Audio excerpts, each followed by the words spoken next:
दोस्तों, आप देख रहे हैं मेरा YouTube चैनल कॉमिक्स तक। आज की कहानी का नाम है 12 घोड़ों का रथ। दोस्तों, इस कहानी को अच्छी तरह समझने के लिए मेरे YouTube चैनल में जाकर आपका इसका पहला भाग 12 घोड़ों का रथ देखें। तभी आपको ये कहानी अच्छी तरह से समझ में आएगी। अब आगे। तूने बहुत चला ली तलवार, अब मेरी बारी है वार करके कि राक्षस का घूंसा खाकर अतुलप्रस्थ गिरा दूर जाकर खोपड़दंत सूर्यदा की सुर्खियों से मुखातिब हुआ। तुम अभी तक भागी नहीं, चलो भाग जाओ, अच्छे बच्चों की तरह कहना मानो। खोपड़दंत ने सूर्यदा को कंधे पर लाद लिया। नहीं, हे पिताश्री, मेरी मदद करें, मुझे इस दुष्ट से बचाएं। सूर्यदा की सखियां स्वर्गलोक की ओर प्रस्थान करने लगीं। सूर्यदा की पुकार जब पहुंची सूर्य भगवान तक। पिताश्री रक्षा करें पिताश्री। सूर्यदा दिव्य दर्पण ने दिखाई। सूर्यदा को बंदरी बना लिया है राक्षस ने।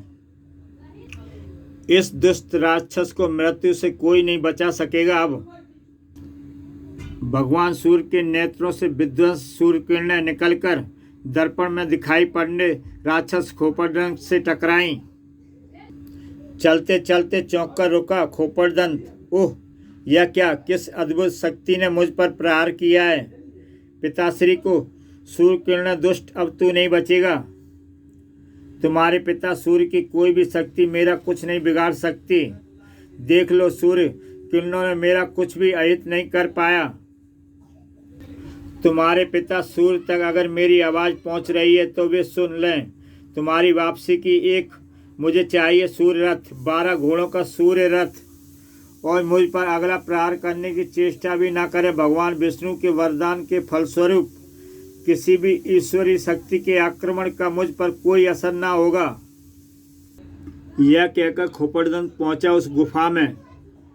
अब तक तो तुम्हारे पिता का रथ मुझे नहीं मिला, जाता तुम यहीं रहोगी। ओह, उधर भगवान सूर्य अब भी हतप्रभ से खड़े थे दिव्य दर्पण के सामने। सूर्य रथ कदापि नहीं, असंभव। अगर सूर्य रथ उस शैतान को सौंप दिया गया तो पृथ्वी पर प्रलय मच जाएगी,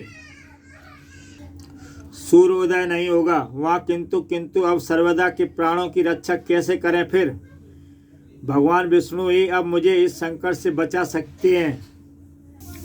अपने रथ पर सवार होकर भगवान सूर्य चल पड़े भगवान विष्णु के पास। शेषनाग पर विराजमान भगवान विष्णु सूर्यदा के विषय में सुनकर गंभीर हो उठे। ओह, खोपड़दंत हमसे वर मांगकर अपनी सुरक्षा की व्यवस्था पहले ही कर चुका है, और उसकी कठोर तपस्या के कारण हम उसे वर देने के लिए मजबूर थे। किंतु भगवान, अब इस संकट से मैं सूर्यदा के प्राणों की रक्षा कैसे करूं। आपको सूर्य रथ उसे देना होगा। सूर्य क्या? किंतु सूर्य रथ लिए बिना वह सूर्यदा को हरगिज ना छोड़ेगा, और हम यह भी जानते हैं कि अगर सूर्य रथ उसे सौंप दिया गया तो पृथ्वी पर हलचल मच जाएगी, और हमारे वर के कारण हम स्वयं भी चाहें तो अब उसे नहीं मार सकते। तब फिर इस स्थिति से हमें कैसे निपटेंगे। सूर्य, पहले आप सूर्य रथ खोपड़दंत को सौंपकर अपनी पुत्री सूर्यदा को तो मुक्त करा लो, जैसा आप उचित समझे भगवान। और सूर्य अपने रथ पर सवार होकर चल पड़े पृथ्वी की ओर। उफ, कितने मजबूर हो गए हम। खोपड़दंत की गुफा के बाहर जाकर रुका रथ, और जहाँ चौंक पड़ी थी सूर्यदा, वहीं साक्षात सूर्य को सामने देखकर खोपड़दंत ठाका लगाकर हंस पड़ा। तुम्हें आना ही पड़ा सूर्य, जाले में पुत्री का स्नेह। पिताश्री, क्रोधित सूर्य जो एक बार किसी पर कैर भरी दृष्टि भी डाले तो वह हो जाए भस्म। किंतु दुष्ट खोपड़दंत, सूर्य रथ हम तुम्हें सौंप रहे हैं। जा, गुफा के बाहर खड़ा है हमारा रथ। ओह, खोपड़दंत ने अपना अधिकार कर लिया रथ पर। चलो, जब तक मैं रथ पर सवार नहीं हो जाता तब तक तुम मेरे साथ रहोगी। सूर्य रथ पर अब मेरे अधीन है। अब मुझसे तेज कोई नहीं है ब्रह्मांड में। खोपड़दंत, हमने सूर्यरथ तुम्हें सौंप दिया, अब हमारी पुत्री को मुक्त कर दे दुष्ट। ओह, सूर्यदा को मुक्त कर दूं? कुटिल मुस्कान के साथ बड़ी धैर्यता के साथ कह उठा वह।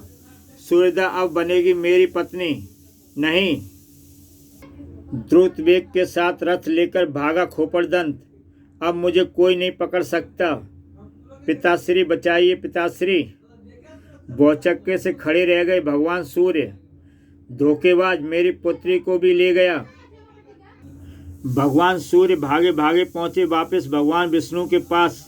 भगवान, वह दुष्ट तो हम सब जानते हैं सूर्य। अब मैं क्या करूं? इस संकट का निवारण केवल एक ही मानव कर सकता है। मानव?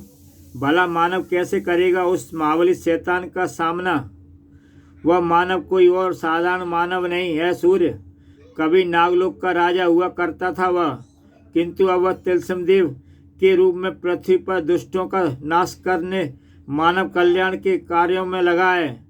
उसके पास बहुत सी अलौकिक शक्तियां हैं। भगवान विष्णु ने सूर्य को सारी बातें समझाई और उसे देखो, ये राजकुमार अतुलप्रस्थ है जो शैतान खोपड़दंत से उस समय युद्ध करता हुआ मूर्छित हो गया था। वह दुष्ट खोपड़दंत सूर्यदा का अपहरण कर रहा था। तिलस्मदेव संकट में फंसे मानवों की पुकार सुनकर उनकी रक्षा करने अवश्य पहुंचते हैं। हम इस युवक की मूर्छा दूर करके इसके मन मस्तिष्क में तिलस्मदेव का प्रतिबिंब उत्पन्न करते हैं, ताकि सूर्यदा की रक्षा के लिए वह तिलस्मदेव को पुकार सके। तिलस्मदेव वह शक्ति है जो ईश्वर नहीं है। मुझे ऐसा क्यों लग रहा है कि सूर्यदा को उस राक्षस के चंगुल से तिलस्मदेव से छुड़ाने और उस राक्षस को समाप्त करने में तिलस्मदेव मेरी मदद कर सकते हैं। तिलस्मदेव, हे तिलस्मदेव, मेरी मदद कीजिए। उस दुष्ट राक्षस के संहार में मेरी मदद कीजिए। गूंज उठी तिलस्मदेव घाटी में अतुलप्रस्थ की पुकार। मदद तिलस्मदेव, मदद। राजकुमार अतुलप्रस्थ की पुकार। सूर्यपुत्री सूर्यदा और पूरी मानवता संकट में है। अतुलप्रस्थ के सामने तिलस्मदेव प्रकट हो गए।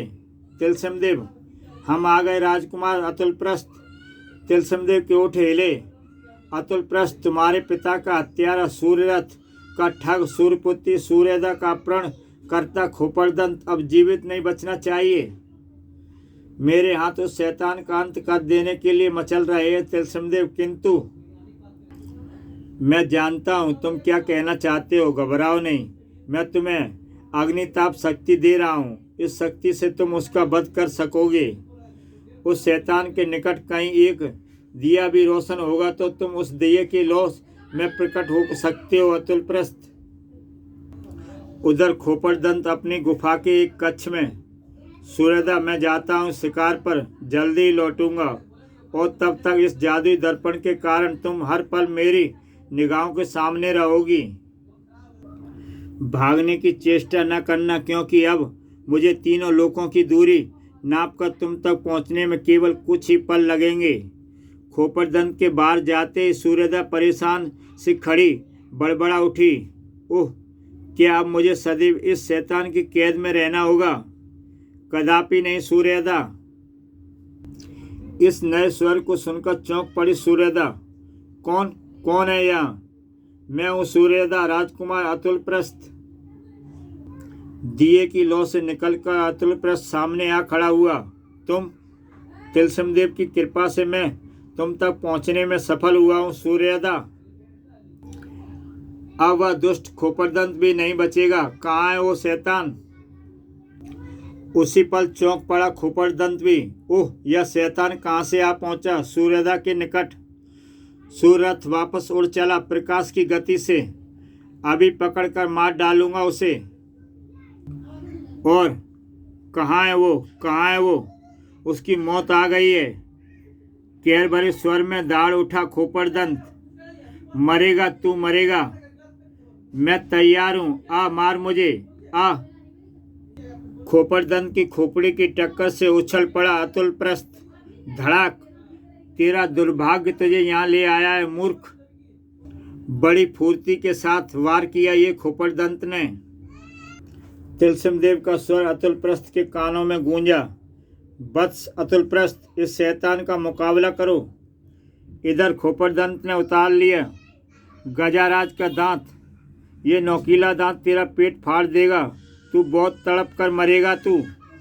खोपड़दंत ने हाथी के दांत का वार अतुलप्रस्थ पर किया। तड़ाक! उफ! ये तो पेट ही फाड़ डालेगा। इस बार खोपड़दंत के वार से अपनी रक्षा करने के साथ ही अतुलप्रस्थ ने भी वार किया। अतुल ने तलवार निकाल ली, लेकिन यह क्या? अरे, तलवार की मुट्ठी पिघल गई।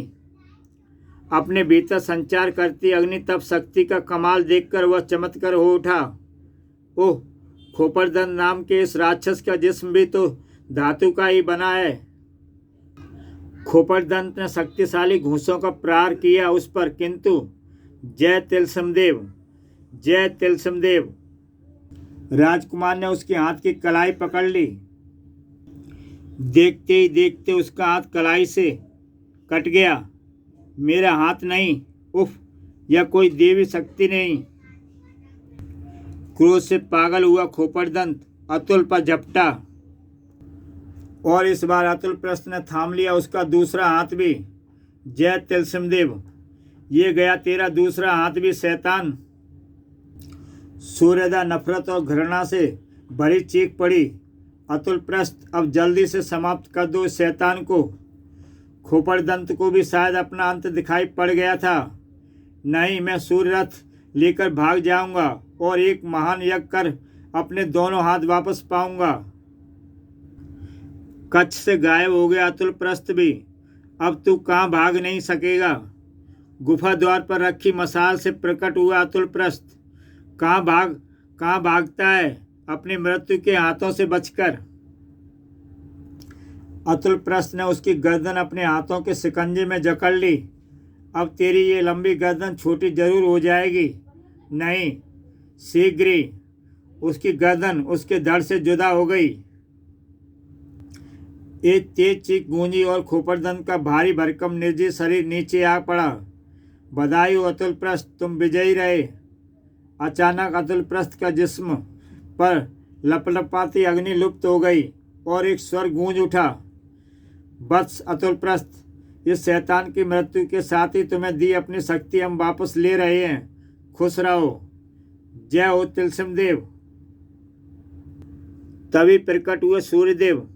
पिताश्री भगवान सूर्य, धन्य हो तिलसिमदेव, तुमने न केवल हमारी पुत्री की रक्षा की है बल्कि आज संपूर्ण मानवता को भी तबाही से बचा लिया। मेरा तो यही जीवन है। अब भगवान पुत्र अतुलप्रस्थ, हमने यह फैसला किया कि हम अपनी पुत्री का हाथ तुम्हारे हाथ में दे दें। क्यों पुत्र, क्या तुम्हें यह स्वीकार है? किंतु भगवान। तभी तिलसिमदेव बोले, सूर्य स्वयं इस संबंध के इच्छुक हैं पुत्र अतुलप्रस्थ। जो आज्ञा प्रभु। आज से 21वें दिन तुम्हारे राजगुरु कपिल ब्रह्मा को यह यज्ञ करना होगा। उसी यज्ञ से सूर्यदा मानव रूप में प्रकट होगी और तुम्हारे गले में वरमाला डालेगी। उसके बाद एकाएक तिलसिमदेव, सूर्यदा और 12 घोड़ों का रथ सभी वहां से अदृश्य हो गए। आज धन्य हो गया मैं।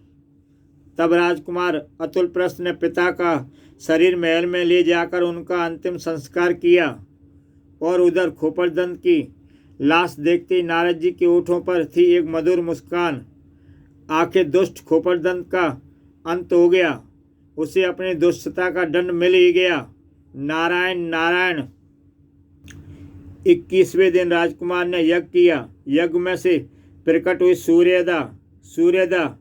इस प्रकार सूर्यदा ने वरमाला राजकुमार अतुलप्रस्थ को पहना दी और तिलसिमदेव की कृपा से दोनों सुखपूर्वक रहने लगे।